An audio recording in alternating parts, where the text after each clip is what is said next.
Hi. So, when you did the ontological argument, your first premise was that God is a possible being. Yeah. And then when you went on to 2 through 7 and you rattled them off rather impressively, you just sort of, when you explained it, you just sort of, I think, kind of glossed over it and said, you know, Yes. most experts believe that that there's not much argument there. So On 2 to 7.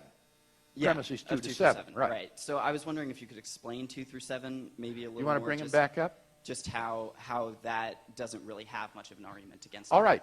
If you say that it's possible that a maximally great being exists, that just is to say that a maximally great being exists in some possible world. That's just using what's called possible worlds semantics. Remember I said, to say that a unicorn is possible means that a unicorn exists in some possible world. In some possible world, I have red hair. In some possible world, I don't even exist. Possible worlds are just an illustrative device for talking about possibility and necessity. So premise 2 is just a restatement of premise 1 in possible world semantics.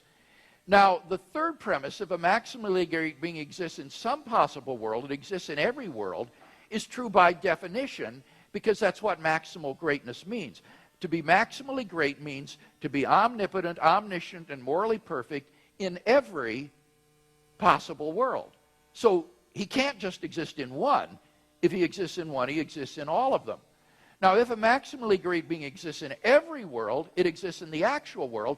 That's because the actual world is a possible world. The actual world is one of the possible worlds. So if he's in all of them, he's in this one. If he's in the actual world, then that means he actually exists, because to exist in the actual world is to exist. So that's why premises 2 to 7, as I say, are uncontroversial. They follow virtually by definition. So the really controversial premise is 1. And I thought you were going to say I didn't defend 1. And you would be quite right.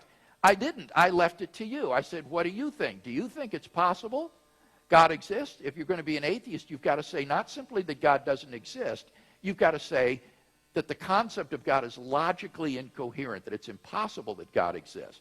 But if you think, as I do, that it's possible that God exists, then you should believe that God does exist. So I've left it up to you to decide what you think about premise 1. I haven't tried to prove it.